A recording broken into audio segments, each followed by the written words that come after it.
Z Sports here live, Titans Thursday, talking about the dumpster fire that is the Titans backup quarterback situation. After several roster moves on Wednesday, the Titans have a new backup quarterback in Trevor Siemian this morning. The Titans are back out on the practice field later this morning around 10:45, 10:50. Buck Rising will be out there for A to Z Sports. So we'll have the first look at Trevor Siemian in a Titans uniform, and Cole McDonald, 7th-round draft pick, gone. Just like that, less than 2 weeks in, really like less than a week into full practice. Cole McDonald is already cut, and the Titans moving on from one of their draft picks. We'll talk about Jon Robinson and his unfortunate draft picks in the late rounds when it comes to that quarterback position. And then we'll ask you guys, how do you feel? How much better do you feel about Trevor Siemian backing up Ryan Tannehill compared to Logan Woodside and Cole McDonald? Then we'll talk about Corey Davis and compare him to a piece of fruit. And then we'll do the Magic Bucket. And the Magic Bucket is going to be strong today because there's like 35 things in here that we haven't done yet. So the Magic Bucket brought to you by BioPure Music City, changing the standard to clean. Zach, I'm very anxious and excited both for the Magic Bucket today. Do you have your sticker? It's your week. I did it last week. What did you put on there? I covered up Butch, remember? It's your week. I have stickers. Okay, I thought it was your week though. No, I did it last week. So it's your week. So now who's on the fly? Who's unprepared this morning? You are. No, I'm prepared. I have my stickers. I ordered those things in advance. Are they within arm's reach where you can? Yeah, they are within arm's reach. That's good. So now you can grab it. I got some good ones too. I have to reorder. I have to reorder soon. I'm running low. All right, we're gonna have a good show on this Titans Thursday. A lot of stuff happened yesterday over at St. Thomas Sports Park as far as roster moves. Like to get into those, get your opinion on them. We knew it was a dumpster fire, and we got confirmed by the general manager yesterday by these moves. Before we get going, though, bottom right corner of your screen, if you're watching on Twitter/Periscope, you'll see those 3 little dots. You can share the broadcast that way. Retweet us. We need to pop up in your Twitter followers timeline, so share the show around. What's going on YouTube? What's going on Twitch? And what's going on Facebook? Facebookers, what are you guys doing this morning? Well, what you should be doing is sharing the show. Bottom left corner of your screen, sharing is caring. You'll see that share button. Share now to public, and pop. We are now in your Facebook friends news feed. That is where we need to be. We want to hear, and we value the opinions of your Titans friends.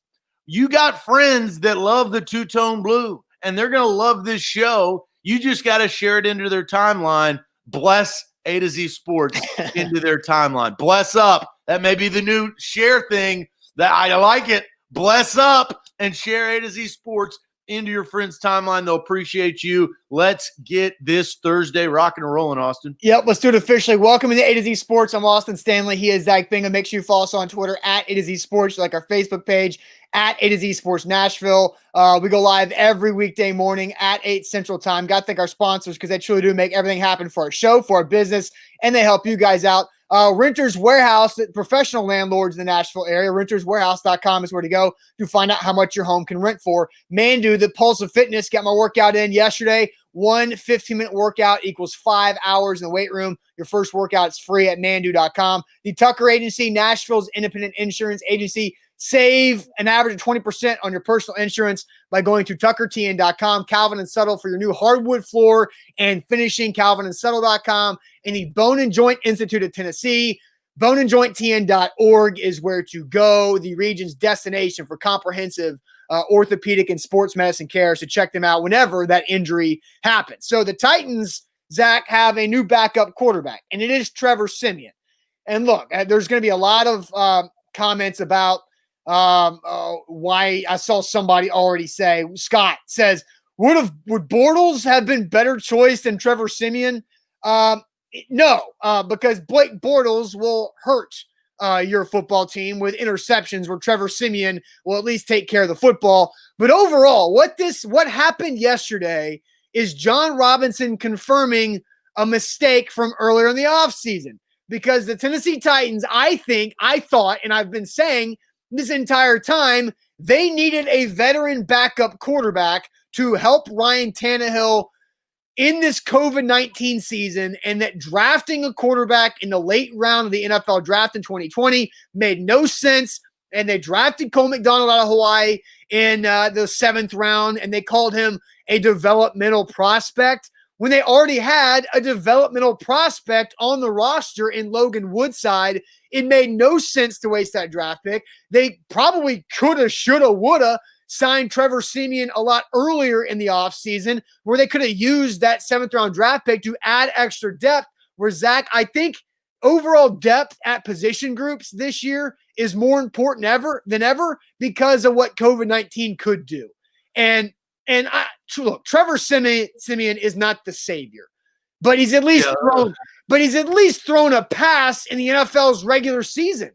And he had a 3,000-yard passing season with the Denver Broncos, his second year in the NFL, 3,000 yards, where Logan Woodside's only starting experience after college is the AAF, and Cole McDonald played in the Mountain West after dark last year.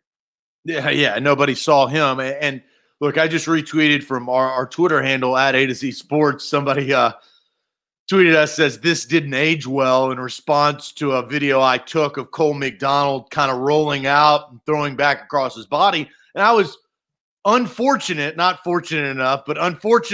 to go to practice when Ryan Tannehill took a maintenance day, and I saw both these backup quarterbacks. And what was my report? Right, I went to practice, and then we did a dual training camp live. That's right. Video. Austin, you asked me what's the title of that video. What did I send you? It was I can't remember exactly, but I was like, "Is that it?" I thought it was just your opinion that you were texting me, but no, that was the title of the video. There was something about how the Titans are in deep trouble with their backups. I've texted you quite a bit since that, but I probably could find it. It was of the essence of this is bad. This is not good.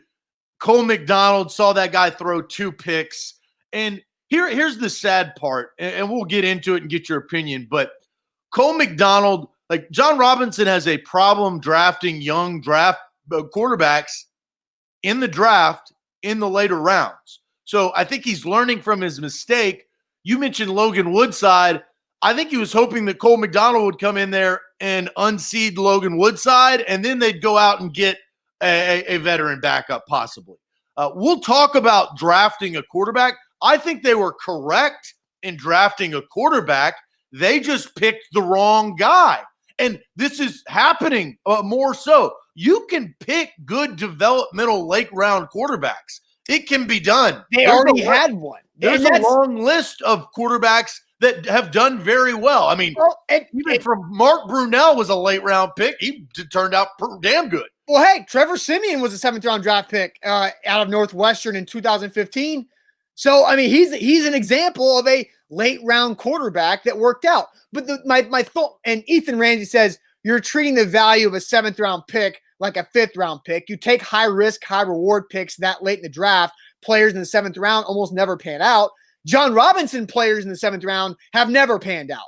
I think you can look at Floyd Reese, who found Cortland Finnegan in the 7th round, who found Ronaldo Hill, another cornerback out of Florida in the 7th round. And those guys played multiple years as starters for the Tennessee Titans. And Finnegan, I believe, was a Pro Bowler a couple times and a really good player. Like, you can find good guys, but my whole point was this year is the difference of what 2020 is with COVID-19 and how the Titans did not have a backup quarterback on the roster that had NFL experience. Let's just say this. If the Titans re-signed Ryan Tannehill and then they signed Trevor Siemian in before the draft as a backup, I would have been totally okay with them taking Cole McDonald or another quarterback in the 7th round to compete with Logan Woodside as the 3rd quarterback job, especially in a year where you're going to have expanded rosters and expanded practice squads. But right now, when you did not have anything, you wasted that 7th round pick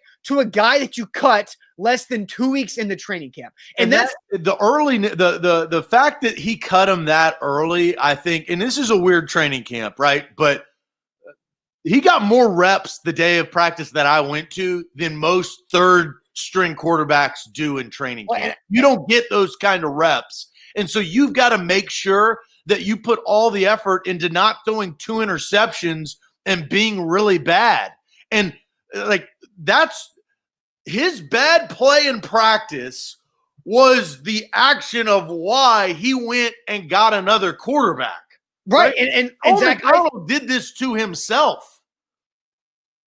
Yeah, no, Cole McDonald, he didn't help himself, but he also was in a really bad situation because a project developmental quarterback needs every OTA, every mini camp possible, and he didn't get any of that. But all he had to do was unseat Logan Woodside. It's not like you're having to jump a veteran. But Zach, Logan Woodside got one of the 3 off-season awards from the Tennessee Titans coaching staff. Like, Logan Woodside was already doing really well in the eyes of the coaches from the work that he did last training camp, what he did throughout the season as he was on practice squad. Not good enough because Trevor Siemian's probably going to jump him in the depth chart pretty quick. No doubt, Trevor Siemian's going to jump him immediately. And again, Logan Woodside, I like having a developmental quarterback on the roster. You don't need 2 developmental quarterback prospects when you don't have a backup that's got NFL experience, and that's what Jon Robinson did. And so now Jon Robinson has drafted 2 quarterbacks, Luke Falk in the 6th round in 2018, and then Cole McDonald in the 7th round in 2020. He traded for Ryan Tannehill and won, right? So right now, Jon Robinson's record with quarterbacks is automatically a passing grade with flying colors because of what Ryan Tannehill turned out to be. And it was great insurance for Marcus Mariota that turned savior of the season. But he's got a really bad track record. He is a big fat 0 for 2, strikes out on 3 consecutive pitches, whiffing, not even close, on both Luke Falk and Cole McDonald. So I think we need to figure out, why is Jon Robinson missing so bad on late round backup quarterbacks? Because these guys weren't even close to having a shot to do anything with the Tennessee Titans. Yeah, I'll tell my opinion on Luke Falk and Cole McDonald. Watch both of them live in action. But Kernick has a funny comment. You'll get a like for this. It's inching close to a love, Kernick, but it's just a like. Ah, yes, the coveted David Fluellen offseason award that got your ass jumped in the depth chart about a month later after receiving said award. But again, that award doesn't mean a damn thing. It does because that means participation award in high school. I got a participation award because I bring the lunch bell every damn day. I didn't miss a single day of high school, and I got a participation award for that. Right. That's the David Flu season award at BGA, just like Logan Woodside got that award this offseason, and then his ass got jumped because J-Rob signed a veteran. Okay, so Damon says it's a very small sample size. He took a couple of shots and missed. Not a big deal. Well, I'm going to tell you why. That's a fair opinion. It's a fair comment. It's a fair comment. So I'm going to do this. I'm going to I think I have the reason on behind what's happened with Jon Robinson and 2 failed late round quarterbacks. But before we get to that, first let me tell you guys about the Bone and Joint Institute, boneandjointtn.org. If you get hurt, which happens if your son or daughter gets hurt, if your spouse gets hurt, they need to go to the right place. And that is the Bone and Joint Institute, the region's destination for comprehensive orthopedic and sports medicine care. They have over a dozen doctors that specialize all over the body. So whatever injury you might have, they have somebody right there who is a specialist in that recovery for you. They do everything in that one building, all the way from diagnosing the injury, fixing the injury with surgery, and then rehabilitation facility right there in that building in Franklin, boneandjointtn.org. A to Z Sports. Don't forget early morning football. We play football here on A to Z Sports. We're not like the Big Ten that cancels seasons. We're playing, baby. 10 a.m., defending the crown, undefeated season, going to beat the Washington Redskins or the R-words, whatever you want to call them, right there at 10 a.m. live stream. Make sure your notifications are on. Mac 9, he is on a run, beating the Ravens yesterday and hopefully the Redskins today. All right, so a couple comments I'm going to get to because we're going to ask you guys, why is Jon Robinson so bad at drafting backup quarterbacks in the late round? So you get Bobby saying, I think this is an overreaction to 2 very late round picks. Only a few 6th or 7th round picks at any position pan out any given draft. And Clyde says this is a dumb take today. It's not a dumb take today. I think because it's happened twice now. Because in 2018, Jon Robinson had a whopping 4 draft picks. He had Rashaan Evans, Harold Landry, Dane Cruikshank in the 5th round, and Luke Falk in the 6th round. Now, the entire time, the plan for Luke Falk was to be on the practice squad, which means you have to cut him at the end of training camp, then let him clear waivers, and then sign him back to the practice squad, just like everybody does. Because the Titans were only going to carry 2 quarterbacks that year, which were Marcus Mariota and Blaine Gabbert. Now, the Titans cut Luke Falk. He was awful in training camp. It's not about the plan was for him to be on the practice squad. Luke Falk was God-right awful in training camp, and we saw that really shine on the lights at Centennial High School. Luke Falk is the worst quarterback I've ever seen in person. And I've watched hours of practice of professional athletes. And they've all been, look, Titans, I've watched Patriots practices, I've watched Panthers practices. He was the worst quarterback I've ever seen professionally in a football practice setting. I hate that for him, but he was trash. He was bad. Funny thing is, he also played for the Jets. Just like, bad quarterbacks go to the Jets, it seemed. But he was really, really bad. That was a massive miss from a 5th round pick. The Cole McDonald, or 6th round pick, excuse me. The Cole McDonald is a massive miss from a 7th round pick because he didn't even make it. Like, the days that he was actually practicing were few. No, and so here's how I feel about this, because when you only have 4 draft selections, you have to make sure you make all those count, and drafting a developmental quarterback, that's a luxury, especially when you have a Marcus Mariota as your starter and veteran Blaine Gabbert as your backup. As bad as Gabbert is, you at least had a guy who had experience in the NFL as a starter. That was not the right time with only 4 draft picks to draft a developmental backup quarterback. You should use that like they did on David Long in 2019. He was a 6th round pick. And from what I've seen from training camp, I really like David Long. And from what I saw in the playoffs last year, David Long has a future with the Tennessee Titans playing both defense and special teams. So here's what I think about Cole McDonald and what it means about the 2020 draft. This draft was never the right time to draft a quarterback in the late round. Made no sense. You needed to draft a positional player that late because you're going to need more depth and more bodies on a roster during the COVID-19 season. It would have been much better to have an extra body on the defensive line, at wide receiver, or anywhere, rather than having Cole McDonald, who is a project who spent the entire offseason after he was drafted trying to fix his throwing motion. And through the first 4 practices, he had fumbled snaps. He had fumbled shotgun snaps. He had passes that he was throwing to Brett Kern on a walkthrough drill that sailed 15 yards out of bounds that I watched. He was bad. Sure, he's got a cannon, and yeah, he's athletic and fast, but he can't. He's so inaccurate. He's not even worth them working with right now during the season. So this was a bad draft pick. It was a waste of a draft pick because of what the COVID-19 season is going to be. So I went through a scenario this morning. Would you have been okay, and this is not a high draft pick, it's a mid to late round draft pick, is if you looked at the Titans draft, they drafted in the 5th round Laurel Murchison out of NC State, defensive tackle, as a team need, at 174. That was in the 5th round. You could have traded up either higher in the 5th round or into the 4th round and possibly gotten either Jacob Eason or Jake Fromm, who I would assume, and assumptions kind of sometimes make you seem like an ass, but it would assume that they would still be on the roster today if they were drafted by the Titans at either the 4th round selection or a 5th round selection. Jake Fromm, 5th round pick 167. Jacob Eason, he was a 4th round pick 122. And we're playing ifs and buts. It's not the right.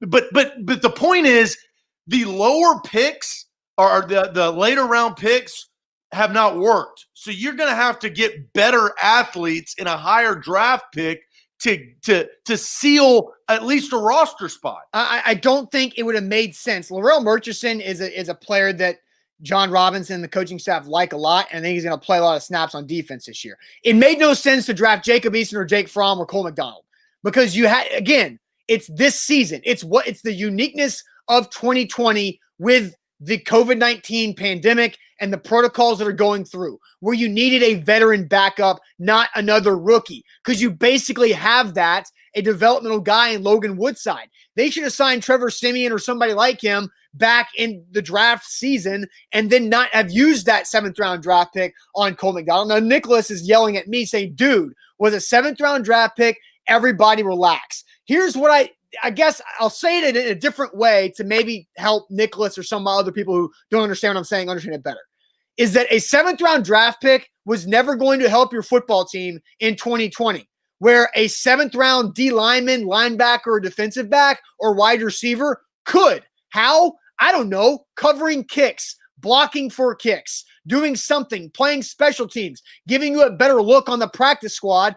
Whatever that 7th-round position player, like Chris Jackson, who was another 7th-round pick, DB, the Titans got out of Marshall after Cole McDonald, is already going to have way more of an impact on the Titans season this year than Cole McDonald. He's probably not going to make the roster, but he'll be on the practice squad that you can actually develop and use if you get into a pinch. Because Chris Jackson can go cover a punt or a kickoff where Cole McDonald can't do anything besides play quarterback and not very well at that. Well, and you look at the history. I mean, guys in the 7th round, or they're drafted in the 7th round, they don't usually make that big of an impact. They don't. But right? what did David Long do for you in the 6th round last year? He's a 6th round pick. It's different. Okay, but 6th, 7th round, we're talking. No. They're two different numbers. Don't blend them together. Okay, but I've given. There's been several 7th-round draft picks in Titans history, not in Jon Robinson history, because Jon Robinson has been very. I don't know if a single 7th-round draft pick has made the Titans team that Jon Robinson has drafted. He has not been very good. When did he came in 2016 was his first draft. Kalen Reed. Kalen Reed was a pretty decent player for a couple years out of Southern Miss. You're right. He played 2 years, and he played like 4 games. Yeah, but he at least gave you some value there, like where Cole McDonald was never going to, because Logan Woodside was already filling that role as a developmental backup. Other one would be Aaron Wallace. And Aaron Wallace was out of UCLA, pass rusher, was a talented guy that just had a back injury that debilitated him, and he couldn't play. Yeah. There was something that Jon Robinson saw in Cole McDonald, and I don't know what it was, but there has to be reasoning, whether it was him or his scouts. There's a reason why he drafted. And there's an easy comparison to see of what Cole McDonald and Luke Falk have in common. Jon Robinson, was he trying to keep the Hawaiian fan base from the Mariota turnover? No, that's not it. Everybody talks about Cole. It's a joke. But I hated that. Everybody was like, aloha, Cole, like Cole grew up in Hawaii like Mariota Correa did. Cole McDonald's from California, and he went to Hawaii for 4 years to play football. He's not like a Hawaii guy through and through. I'm sure he adapted a lot of that culture there, but he's not. People were asking Kamale Correa questions about Hawaii connections with Cole McDonald, like Cole McDonald grew up there, which was ridiculous. But what Luke Falk and Cole McDonald have in common, both bad quarterbacks. They're both bad quarterbacks, but they also come from extreme systems in college. They come from systems in college with Mike Leach and the gun and shoot in Hawaii, where you're throwing the ball 55 times a game, where if you're inaccurate 25 times a game and you throw it 55 times, you're still going to complete like 30 passes for probably 400 yards, and your stats are going to look great. And honestly, the most logical that came from the offense as close to the Tennessee Titans is your boy, Jake Fromm out of Georgia. Run the football, play action, under center, make the right pass, don't make the mistake. That, if you really want to set up system, you bring up a very good point. These guys are wildly different. Yes. Talk about what the Titans like to do and what these colleges of Hawaii and Washington State like to do. Jake Fromm makes the most sense. Right. But again, Zach, understand what I'm saying. Jake Fromm would have been a waste of a draft pick too this season, because you already had Logan Woodside. Like, that's what I'm saying. Like, and that's what I said the entire draft weekend was that drafting a quarterback in 2020 in the late rounds was a waste of a pick, because you need a guy who has NFL experience to back up Tannehill and between him and Logan Woodside for the COVID-19 season. That's my point. It's not about Jake Fromm or Eason or McDonald. It's about not using that draft pick for good value, and they wasted it for nothing. Well, and the reason why we're talking about this, and we'll talk about the backup quarterback situation as a whole now for the Titans here in a second, but the reason why we're talking about this is the fact that it's August 20th, and they've already cut their 7th-round pick. I mean, right. And so they go out and they get Trevor Siemian, who he's jumped a lot of teams. He hasn't shown that he's a great answer. I'd have to look at his Jet stat last week. His Jet stats, you can't judge him on it because he played in that one game and his ankle got snapped in half, and then enter Luke Falk. So, I think he only threw three or six passes or something like that in the one game with the Jets. But to round up this conversation, I think the advice would be start drafting quarterbacks that college system is more like. It doesn't have to be exactly like, but more like the system you run in the NFL instead of these 5 wide guys. Or you're going to have to draft, and this is what I think supersedes this, Austin, draft higher. Draft in the 2nd or 3rd round and get a talented athlete or a Jalen Hurts type that has a higher ceiling because he can do more regardless of the system that you run. Yeah. But when you get late round draft picks, don't draft 5 wide guys from Mike Leach. Yeah, and Ronnie Sneed says anyone is better than Woodside, LOL. Not Cole McDonald. So no, not anyone, not just anyone is better than Logan Woodside. I think Logan Woodside's going to play. I don't think he'll see the field ever. All right, let's here we go. Bobby says, I agree with Austin's position. We should have Titans should have signed a vet earlier, put Woodside as the developmental, and use that pick on a position player that might help. Dom says, yep, pro style guys. Corey says, I'm over the Logan Woodside stuff. Shake my head. He hasn't been good either. I don't want that to go unnoticed. Austin, you mentioned his flu season award. In practice, he's not good. I watched the man. I mean, he had Corey Davis over the back of the end zone. He hit the field goal post, and he wasn't trying to hit the field goal post. He has not proven himself his worth and actions speak louder than words. The actions is they just went out and got Trevor Siemian to jump him in the depth chart in a matter of 24 hours. All right, so let's get to this then. Let's talk about this. How much better off are the Titans now with Trevor Siemian than they were before without a veteran backup? That's what we're going to get to now. But first, Zach, tell the people about Calvin and Subtle. Yeah, Calvin and Subtle can help you in your hardwood floor needs.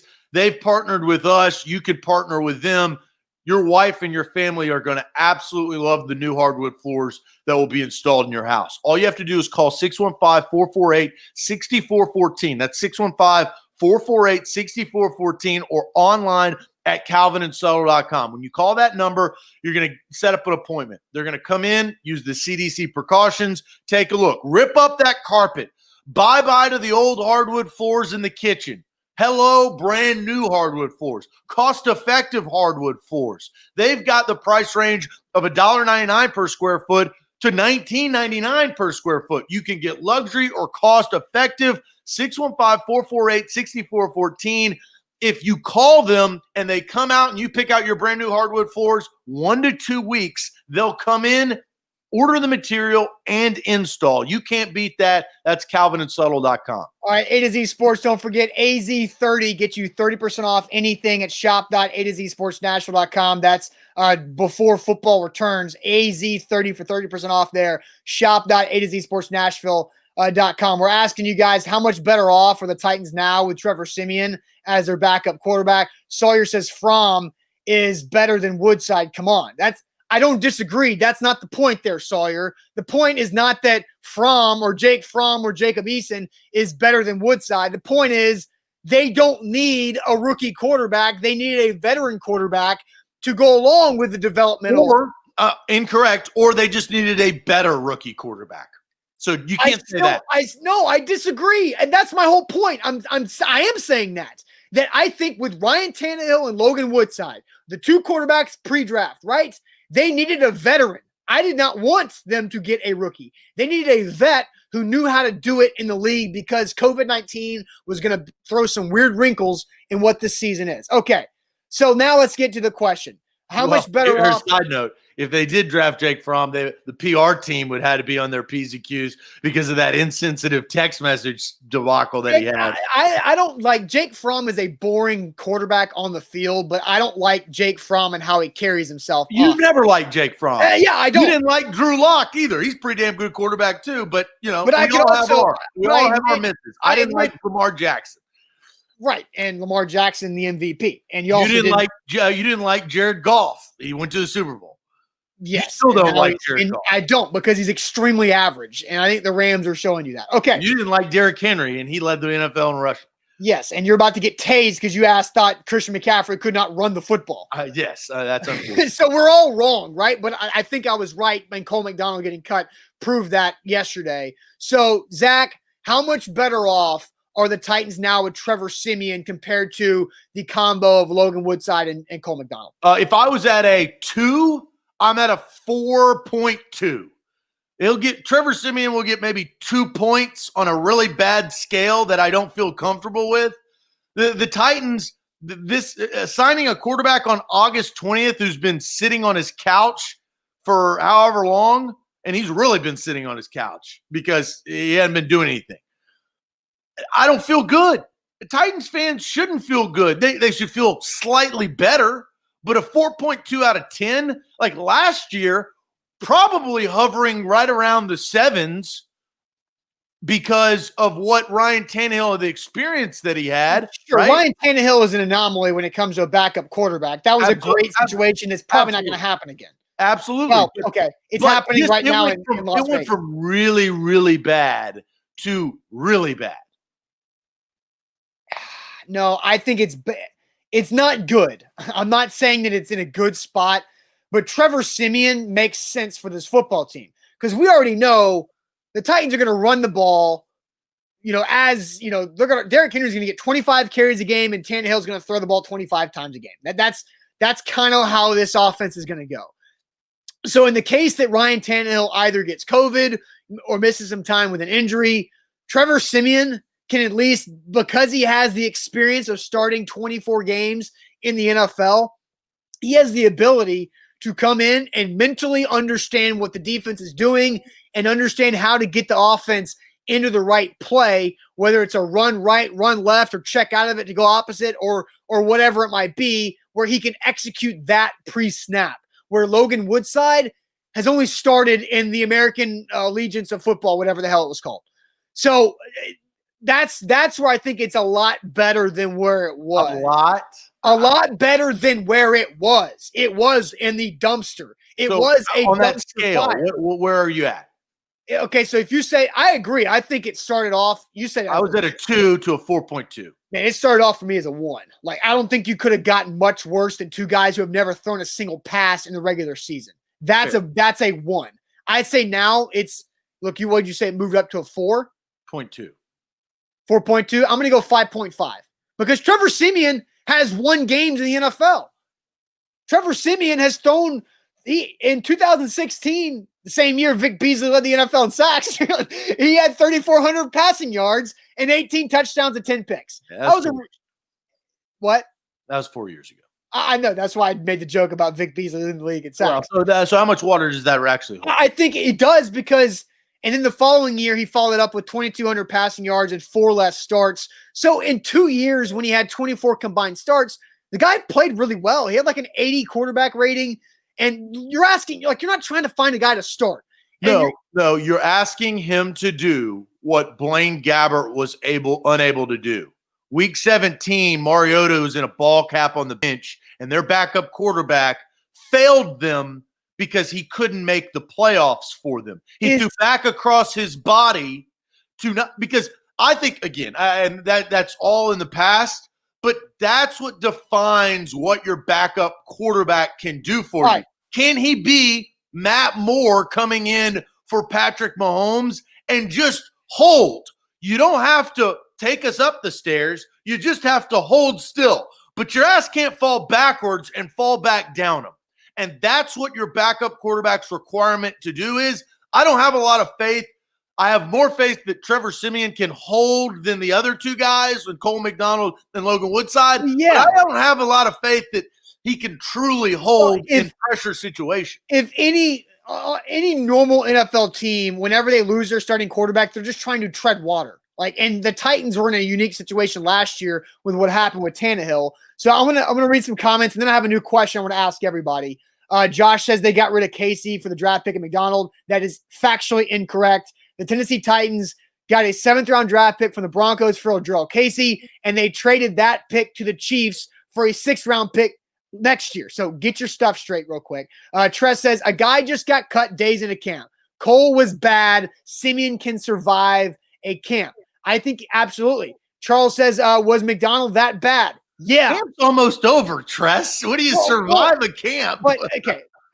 Charles asked, was McDonald that bad? Absolutely, he was that bad. He didn't just fumble a snap under center. He fumbled shotgun snaps. Like that. Like he was Zach, I was watching, this was Sunday's practice, and they were doing the drill where they hand off one way, boot out the other way. Pat O'Hare, the quarterback coach, tosses them a ball, and they roll out and they throw a pass on the run. Normally, Brett Kern or Bo Brinkley is catching the pass in the corner of the end zone, right? They're doing that drill.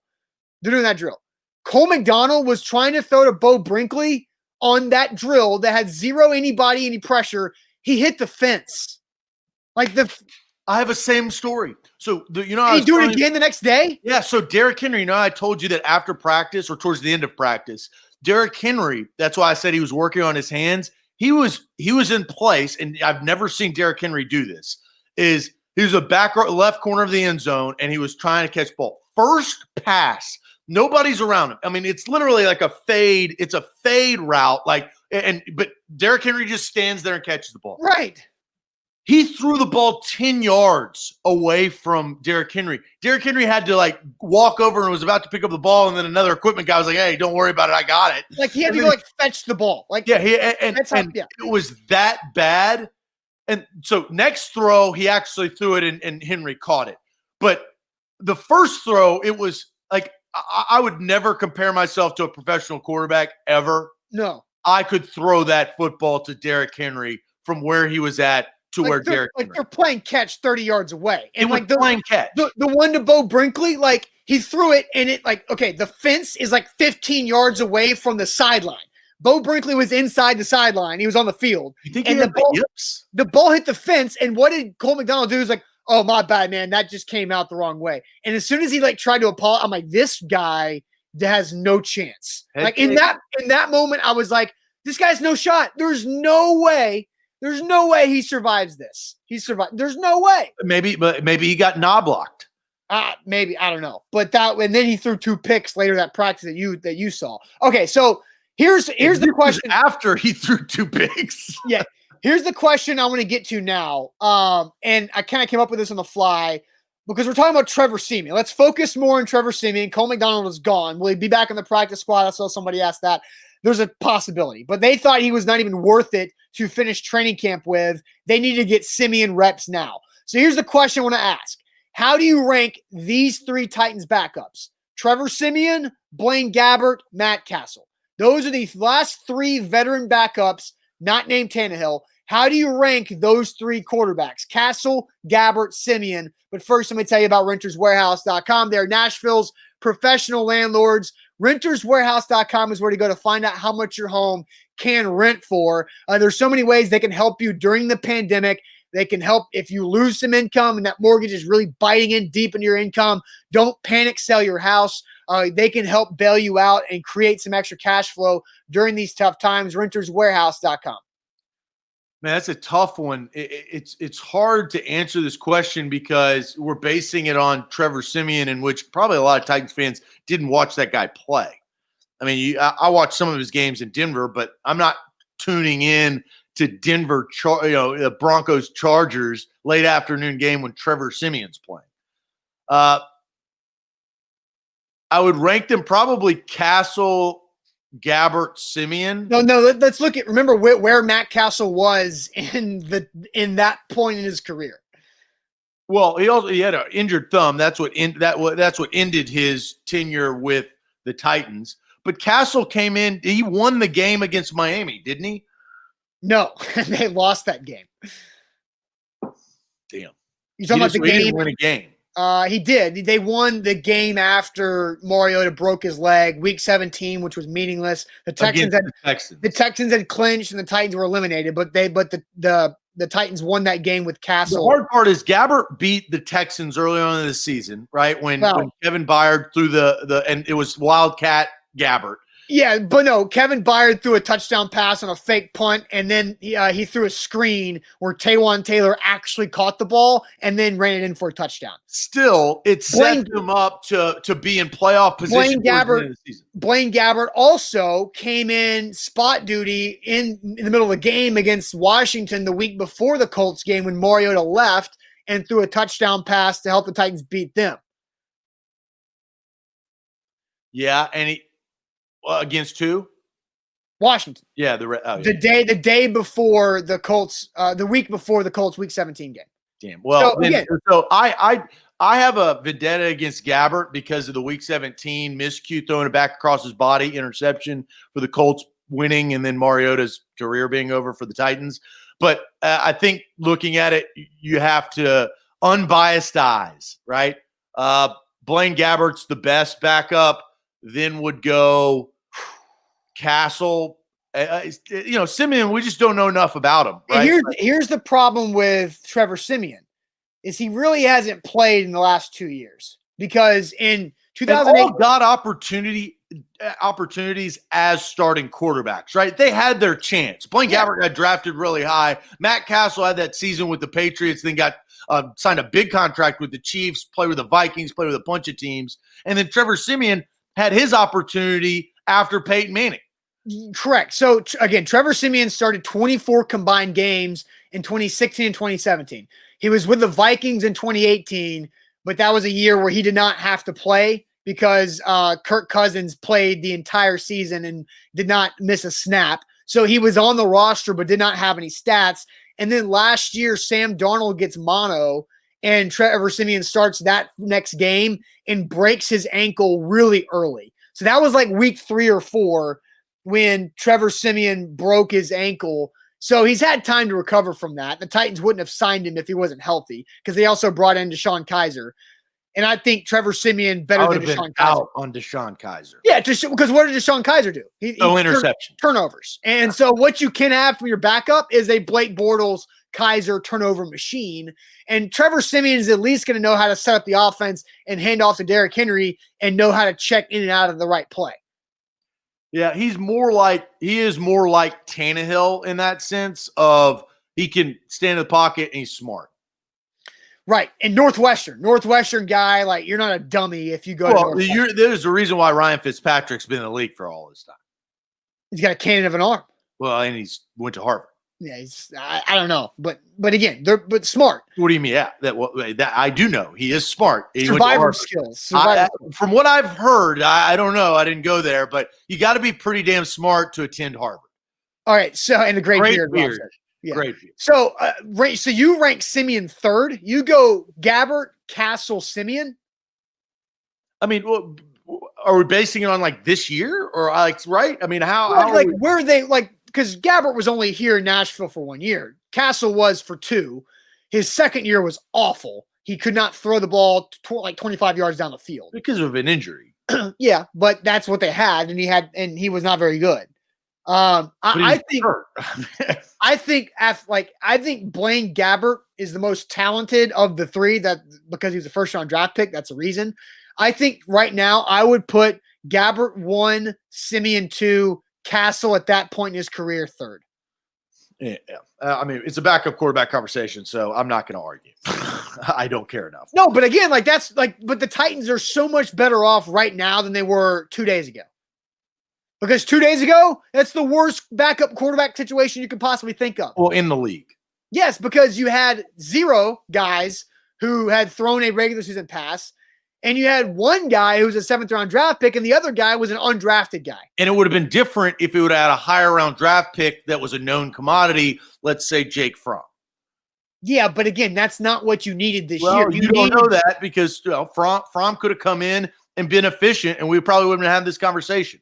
I bet you if they drafted Jake Fromm, you would have been pissed initially, but he would have come out, and there was at least some inkling of hope that he could come in and be a backup like, I don't know, A.J. McCarron had been. Jake Fromm, I would have been okay with him as a draft pick because he would have created a big storyline and a bigger buzz. He would have done fine. I would have thought it was a waste of a draft pick because it would be better off to get a positional guy at that point. You would have destroyed his ass when those text messages came out. Oh, because I did anyway. Of course. But we would have really talked about it. Yeah, but of course. But we're not talking about a Bills backup quarterback who has bad text messages. That's just not what A to Z Sports Nashville talks about the Buffalo Bills all that often. No, I'm never going to Buffalo. Except for like week 4 of this season. When Buffalo is one of the last bigger cities on my list ever. Right? Like, I don't plan on going to South or North Dakota. Not a big Bruce Almighty guy? I'm a Matt Ventura guy. We did have a Jim Carrey conversation before the show that we will discuss probably the next couple There's of weeks. just nothing in Buffalo for me. I'm going to Denver today. Maybe I could maybe Simeon's I guess he's probably in Nashville now, but he's been there too. Yes. Another good comment. Johnny Lee says the Titans should have gone after PJ Walker. Carolina got a good one there. I agree, but PJ Walker makes a lot of sense in Carolina because Matt Rule is the new head coach in Carolina, and Matt Rule was the head coach of PJ Walker when he was at Temple. Remember PJ Walker who came to Nashville and beat Vandy? I do. And Derek Mason's first ever game? That guy lit up the XFL for the time that he had. And the time that the XFL had. Like I said, it would all fail. Zach, the pandemic created that situation. It was Vince McMahon was the AAF. The pandemic had nothing to do with it. I was never flaunting the AAF as you said it would succeed. No, I did not. I said the AAF. Oh, BS. I literally said the X. Eat trash. I made that whole conversation about the XFL being way better than the AAF. Way better, but you still said that they would survive, and they didn't. Okay. Well, you had who was it? The owners that were lying about the money they had locked up, and and I knew that was a trash organization, trash franchise, trash league to start. Okay, let's move forward here. A to Z Sports. Maven's right. Should have gone with the Nashville Hotcocks, gotten some marketing in there, and had a rooster challenge at halftime where the winner impregnates all of the chickens at the end of the end zone, and everybody has breakfast with those eggs the following week. That is marketing, my friend. Maven, you get the love of the show, even though you're on YouTube, but the Nashville Hotcocks, that, my friend, great marketing. I'd watch that. All right. A to Z Sports here on a Titans Thursday. Still have the magic bucket. And we have only inside A to Z Sports fans know what I'm talking about. Yeah, and there's also another inside joke that we're going to show you guys about that's coming out with Tracy Morgan as the mascot. Only people with Buck Rising, an inside joke with Buck that's coming out 615 sessions later today. Before we dive in, I have a true or false for everybody, Zach. It's a Titans true or false here on the show today. But first, tell people about Tucker Agency. Yeah, Tucker Agency can save you money on your insurance. We live in the coronavirusville, as I like to say. Tucker Agency can help you in that state. We're all struggling. It's weird, and hopefully we're starting to get out of it if the Nashville mayor helps us out, which that doesn't look like that's going to happen, but that's beside the point. Tucker Agency can help you. That's a guarantee. TuckerTN.com right there. Email Will at TuckerTN.com. His team can take care of you. The average customer that emails Will and says, hey, heard about you on A to Z Sports. How can you save money for me? Saves 20%. How much do you spend on your insurance? You don't know, right? You need to find that out. 20% could be put back into your pocket. Will at TuckerTN.com. All right, A to Z Sports here live on the show on this Thursday. We're about to get a true or false question that is going to compare Corey Davis to a piece of fruit. And this is from the Tighten Up podcast. So we'll play that here in a second. But first, before we dive into that, all the people who have been following for almost a year, Buck Rising versus Malcolm Butler, can he come off of injured reserve? That entire inside joke of Buck versus Malcolm Butler IR questions. Buck Rising talked to Malcolm Butler on his podcast, and that interview comes out later today on the 615 sessions on the A to Z Sports Podcast Network. Here's a quick little teaser for you guys. I'm doing good, buddy. We're just recording this, so if you're all set to go, I'll get rolling. Is this the guy everybody always say with his Malcolm coming out IR? Oh my God, Malcolm, yes, this is 1,000% that guy, and I'm so happy that you know about that joke, because that's where I wanted to start, man. I'm like, what is they talking about? Yeah. What is they talking about? And Malcolm Butler saying, "What is they talking about?" made me smile so much the other night when Buck sent us that teaser. So coming out later today on the A to Z Sports Podcast Network, the 615 sessions, the full interview with Malcolm Butler about the Malcolm Butler IR jokes with Buck Rising. You can listen to that. So hilarious that Malcolm's in on that joke. Yeah, another part of A to Z Sports is the Tighten Up podcast with Jack Gentry and Austin Huff. They do a good job. Yes. Austin, you told me about this morning. Austin Huff had the one of, if not the best analogies of Corey Davis. Yes. Maybe of all time. Yeah, I absolutely agree. So Austin Huff on the Tighten Up podcast, yesterday's episode. So go check that out if you haven't listened to it. He said this, quote, "Corey Davis is like that banana starting to turn brown. I just hope to get some decent banana bread out of him." And here's the question: true or false that Corey Davis is like that banana who's starting to turn brown? I say true on that, and that is the perfect analogy for Corey Davis. He is that banana starting to turn brown, and you just hope to get some decent banana bread out of your 5th overall draft pick. So I'm going to take this a step further. I'm big fruit guy. I love fruit. Always have my entire life. I'm Same. weird. I'm weird with fruit though, because I like the aged fruit, not the almost rotten fruit, but it's kind of like very ripe kiwis. Those are like the top notch. Those are top notch. You can salvage a really good banana that has extreme banana flavor before it has completely turned brown to turn into the banana bread. And my mom used to make a killer banana bread. Top, I'm talking number one. But those bananas can still taste good just eating as ordinary bananas.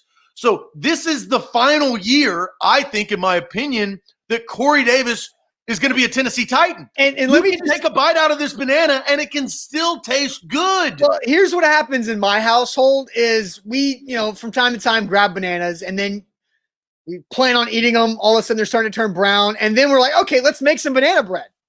And we never make the banana bread. We always end up throwing out in the backyard so those damn squirrels can have the bananas the squirrels that I constantly battle with by my trash can. They can have the bananas. You feed the squirrels and then hate the squirrels? Well, they're not going anywhere. But I'm trying to make peace. You cannot feed the squirrels and then bitch about the squirrels. I'm trying to make peace with the demon squirrels that scare me by hiding my trash can several times a year. Squirrels do not think, right? They are the most sporadic animals maybe on this planet. You feeding them is not going to be like, oh, well, I'm glad this guy fed me, so I'm not going to mess with him. It's been better. Ever since I've started putting rotten fruit back there, the squirrel relationship has been better. If you feed feral cats, more cats are going to come. And Rob says you can't get rid of them and feed them later. I'm not getting rid of them. They're not going anywhere. The squirrels are here to stay. Well, you get a BB gun. No, I'm not doing that. I'm not hunting squirrels in my backyard. That's not how this works. But again, no, I could, but that's not me. But me, we never make the banana bread. So with Austin Huff's comment that Corey Davis is like that banana turning brown, that you just want to make some good banana bread out of it, that's so true, because that's really all you can do with Corey Davis, because this is the last year that Corey Davis will be a Tennessee Titan. It's because if he has a great season and you turn out with fantastic banana bread like your mom used to make, he's going to go get paid somewhere else a lot more than the Titans can afford. If you forget to make the banana bread, like I usually do, and Corey Davis doesn't have a good season, then you're going to replace him with a guy in the draft who can do much better. So Austin Huff's analogy was perfect. That yes, Corey Davis is a soon-to-be banana bread banana right now. Somebody else is going to be eating that banana bread. It's not going to be the Titans.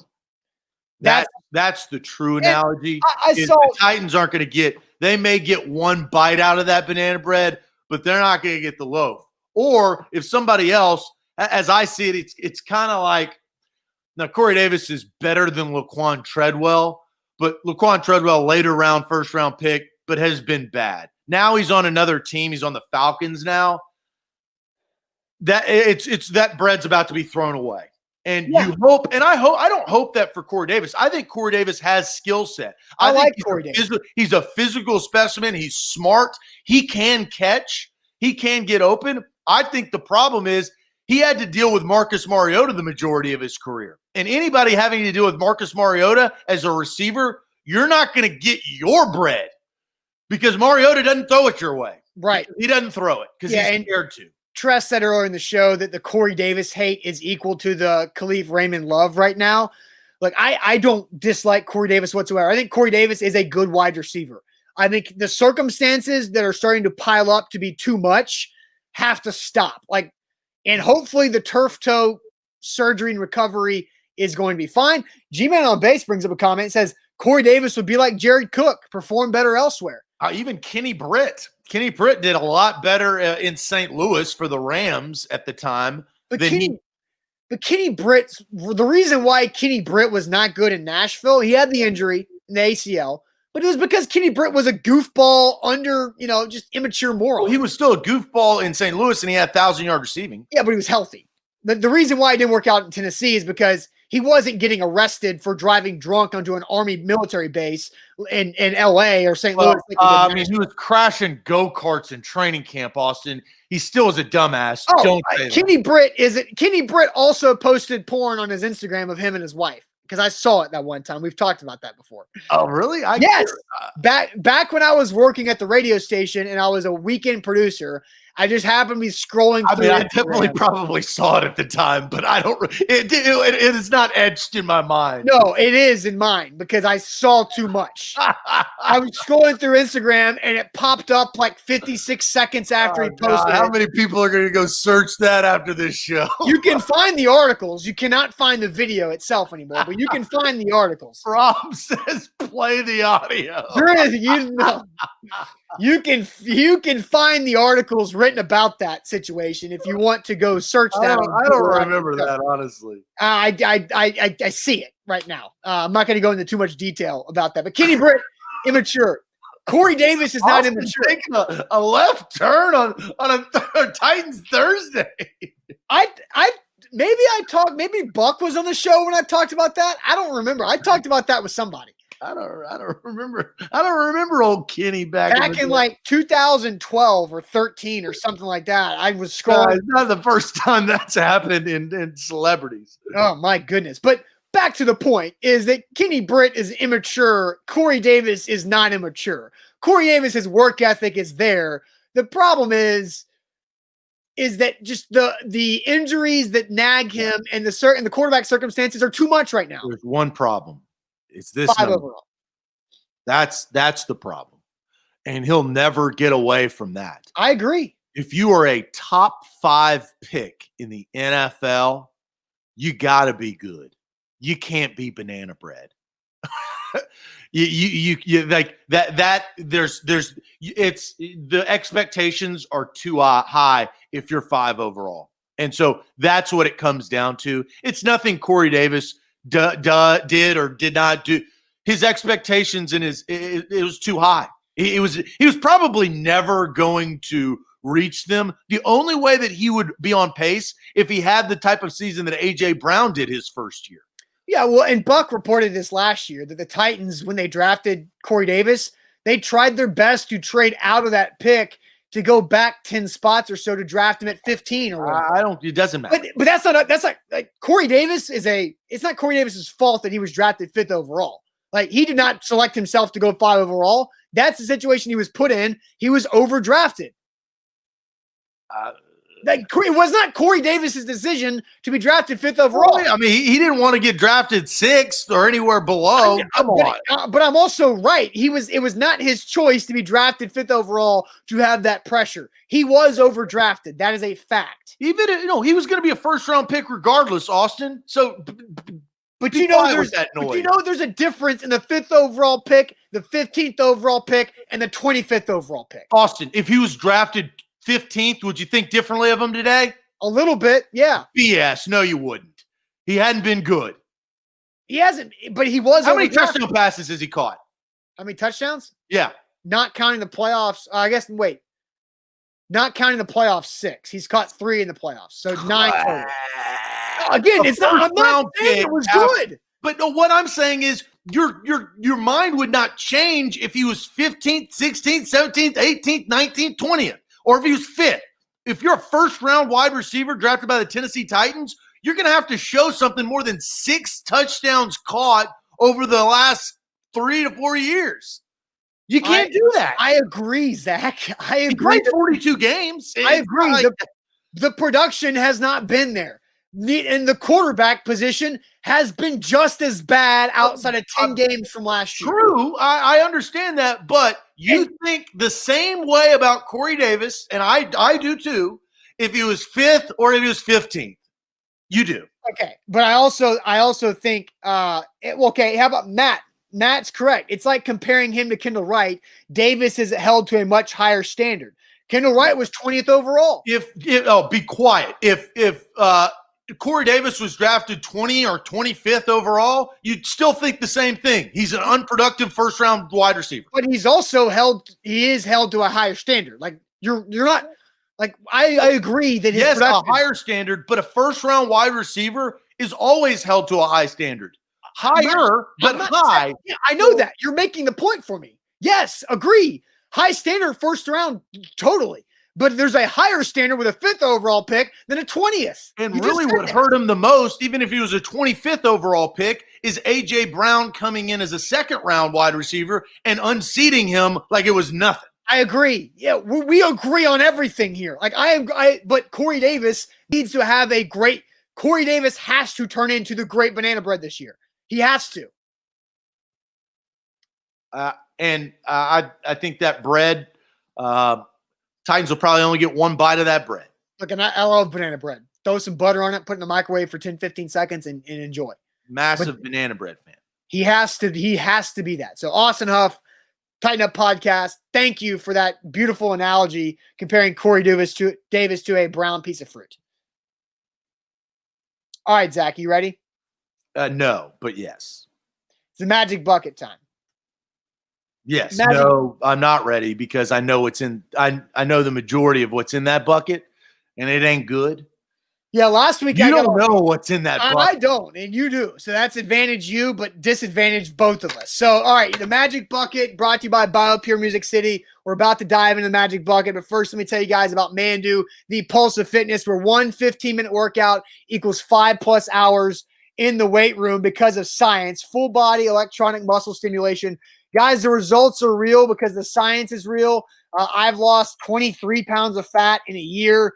I'm down 10% body fat from when I was around this time last summer.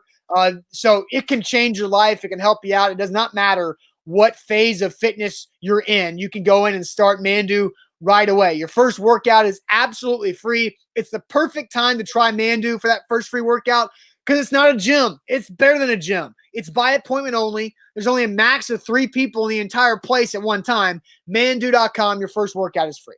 A to Z Sports, it is magic bucket time. Don't forget, 10 o'clock, only 49 minutes left until kickoff. Defend the crown. Titans versus Redskins. Blitz. If you've watched the last couple of games, had a Hail Mary to keep us undefeated. Mac 9 throwing it a quarter mile over the mountains a couple of games ago. Beat the Ravens yesterday. Redskins at 10 a.m. Magic bucket time. All right, Austin. Time for me to put a sticker on this bad boy. Yes. It goes to the theme that we were talking about actually this morning in our pre-show discussion. Talked about Jim Carrey and one of my favorite scenes from The Mask. Yeah. He was brought up during the show. Yeah. He is one of my favorite comedic actors, period. Good. You put him in like his early stuff with Ace Ventura and The Mask and Liar Liar. Those are in the realm of like the Billy Madison, Happy Gilmores of what Adam Sandler did. Yeah. Like, unbelievable stuff. And then there was a drop-off. With both Adam Sandler and Jim Carrey. A top 5 movie in my 5 movies of all time. Okay. It's got to be represented on the bucket. And Jim Carrey is a part of this movie. Dumb and Dumber. How we forget? Yeah. Well, I didn't forget Dumb and Dumber Well, John Michael Presley brought it up. Because the bucket will now be represented by Harry and Lloyd's place of business. Do you know what that is? I don't know. I've not seen Dumb and Dumber in a long time. I got worms. Harry and Lloyd's, I got worms. Worm fart specialist since 1994. That bad boy is going on the bucket. I got worms. Nice. That's very good. Now we'll have to find a place on the bucket for it to go.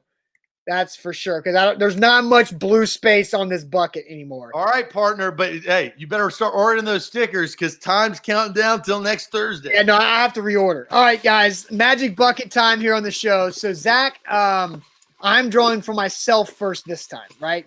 I remember this. I have to do first. Okay. Yes, you are correct.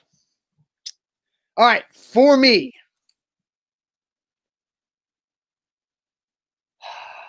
Okay, this is interesting. I'm guessing this is one of yours.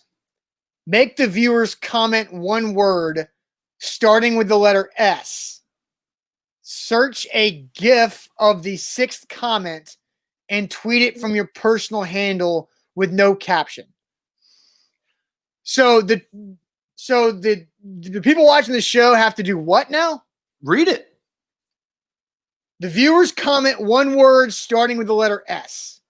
Search for a GIF, and I have to get the sixth GIF there. So how do I pick this S word? Because I'm not going to do Doms first. I'm not going to do Doms. But you don't because it's not the sixth one. Oh, the sixth. Oh, I thought you meant the sixth GIF. The sixth comment. Oh, my bad. I see it now. So here we are. We've got three. Tracy Lawrence, I see it now. All right, we're done. We've got it all. So my word that I have to, we got Dom's is 1, Jerome's is 2, G-Man's is 3, Zach Goodman's is 4, Ethan Ramsey is 5, and the winner is Brent. Hold on. Now they came out of order. They're changing orders in the 3, 4, 5. Yeah, because it was. They're changing orders. Brent was the one. Right. Yeah, this was what it was. But now the two. But this came in. You saw it. You said Brent. I counted them too. This is your word. Okay. So Maven and Titans for Life, who came in on YouTube, sorry, your words didn't get counted in the count. So I have to give a stupid gift. Stupid gift. Okay, easy enough. I don't. At least you didn't get I don't know what sausage would have been. Or sex toy. Funny. Jerome's sex toy. Or David Seaman. That would have been bad. Yeah, for real. Yeah, Jerome's sex doll. See, this is why I knew that this is going to be good.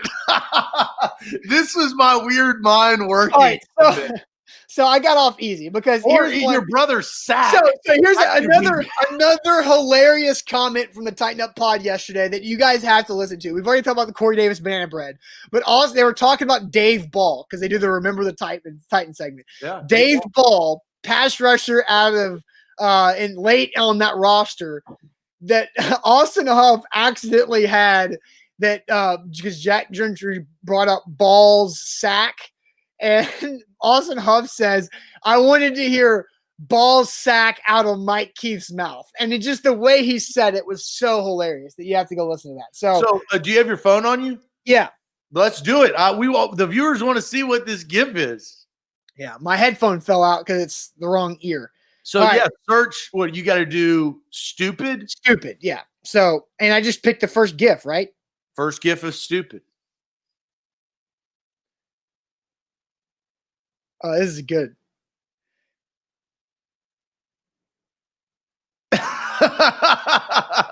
That's a good one because there's no reference or any caption behind it. That's a good one. That was good. So tweet has been sent. So look, I feel like I got off easy for a second week in a row. I'm totally cool with that. If you would have gotten sack or sex toy, maybe not. Maybe I'll have some fun later and just see what that would have been for the punishment. A to Z Sports here live. We got the Magic Bucket brought to you by BioPure Music City. Guys, they're changing the standard clean. We were there earlier this week. 615-635-0555. Excuse me. They have hospital-grade disinfectant They're EPA registered and approved for coronavirus.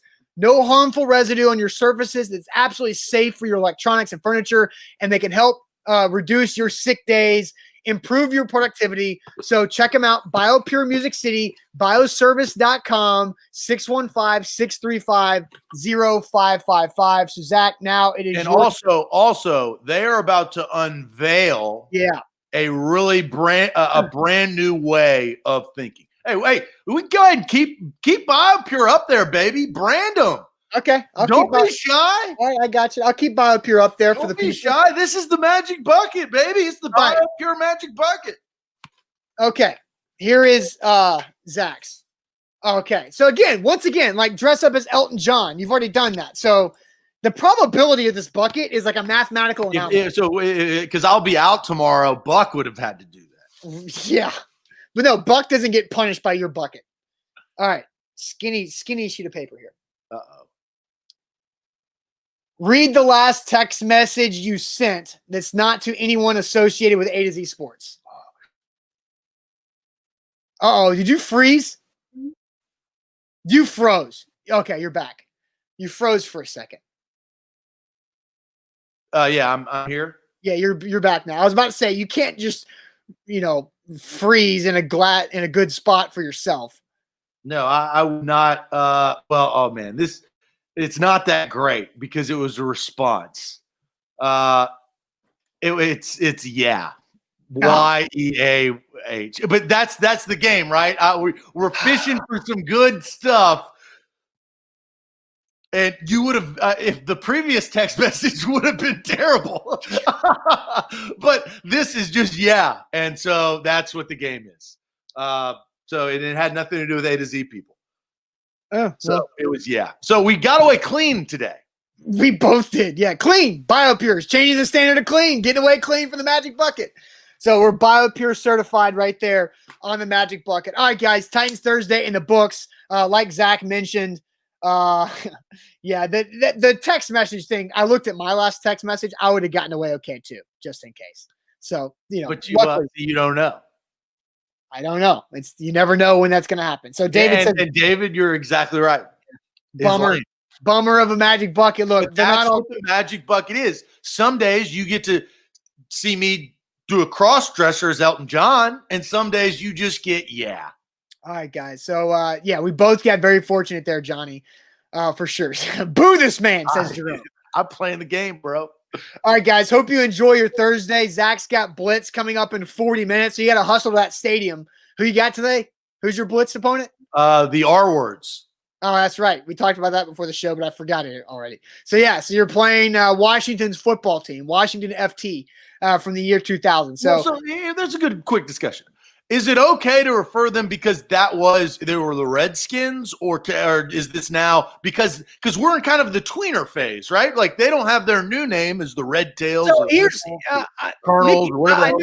I know Mickey Ryan watches the show a lot from 104.5, and here's the question, because Mickey is an Arkansas State guy, right? And they had to change their nickname from, I believe, the Indians to the Red Wolves. I didn't even realize they were the Indians. Yeah, I think it was the Indians. So I don't know if Mickey's watching right now or not, but does Mickey refer to the pre-Red Wolves time? Does he think of Indians history, or does he just go Arkansas State? Or is it like how does he view that when he's referencing like the 90s of Arkansas State or before then, like those eras? Like, how do you reference it? Because I don't know. Because I've never had to do that. And because we haven't found the other side of it, right? I think that's the hard part. Like, I still think of them as the Redskins because 3 months ago, they were the Redskins. Yeah, a month and a half, maybe. Right. So that's the struggle. Look, there's no racist thing involved. I'm trying to figure out what the appropriate thing is. And if they were the Red Tails now, or I don't even know what I think the Red Tails would be a badass name, just saying. Because what does that mean? It's the Red Tails were the African American fighter pilots back in one of the World War. I think in World War II. That's badass. The Red Tails, like that's sick. I think that makes sense for today. What the climate is of today in 2020 of what we're trying to do. I support that. But I just think like I think it's badass regardless of the climate. I think the Washington Red Tails, and you're talking about fighter pilots, hell yeah, bring it on. Now, but that helps the change. sure, Right, you go from a racist to a tribute. You go, yeah.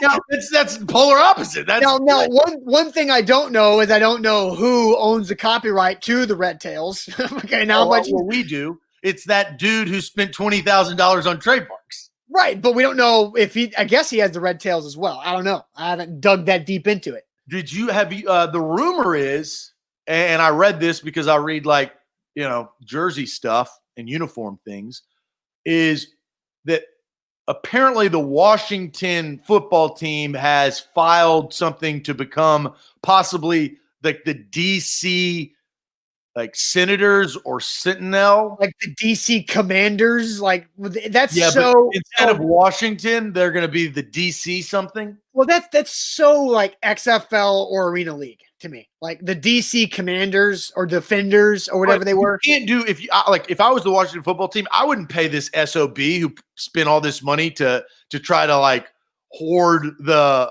all the other stuff. I'm going to just do something else. I'm never going to let that guy win. Yeah, that's not advantageous. I feel like that's just okay, well, you want to play that game, then we're not going to give you any money, and you're going to waste your $20,000. Yeah, that would stick it to that guy. Yeah, and again, they're controversial in the climate of what it is. I don't know what's going to happen, but today at 10 o'clock in almost 30 minutes or a little over 30 minutes, I will be playing the then Washington Redskins at FedEx Field. This is who's that quarterback? I know nothing about the 2000. Is it Brad Johnson? The 2000 Redskins are something I know zero about. Maybe Darryl Green's on defense. Great question. I know nothing about what happened with that Redskins team. No clue. It is. Or at least it should be. Blitz is all messed up. Yeah, Blitz is not the most accurate roster type of game. But so the quarterbacks on their roster in 2000, right? In 2000, my boy, I actually have his jersey when I was a jersey guy when I was younger. Because he played Brad Johnson. Super Bowl winning quarterback, Brad Johnson. Yeah. Is Mark Rippon on that team? We'll find out today. Look, Hey, tune in in 35 minutes. We're going to be live playing Blitz 2001. Undefeated, too, mind you. I'm a good football team. 7-0, 8-0? 8-0. All right, trying to make it 9. All right, guys, you'll see Zach at 10 o'clock. You won't see Zach tomorrow morning because he's flying to Denver. So Buck Rising will fill in. Buck's going to Titans practice today. So again, make sure you're following us all over social media, Instagram, Twitter, Facebook. We will have that covered, Titans training camp coverage for today and Friday at the stadium where I will be there. And then, of course, on Sunday, Luke Worsham will take over back at St. Thomas Sports Park. So we'll see you guys later on. Enjoy your Thursday. Throw up them swords for Zach's blitz performance here in a few minutes. Adios.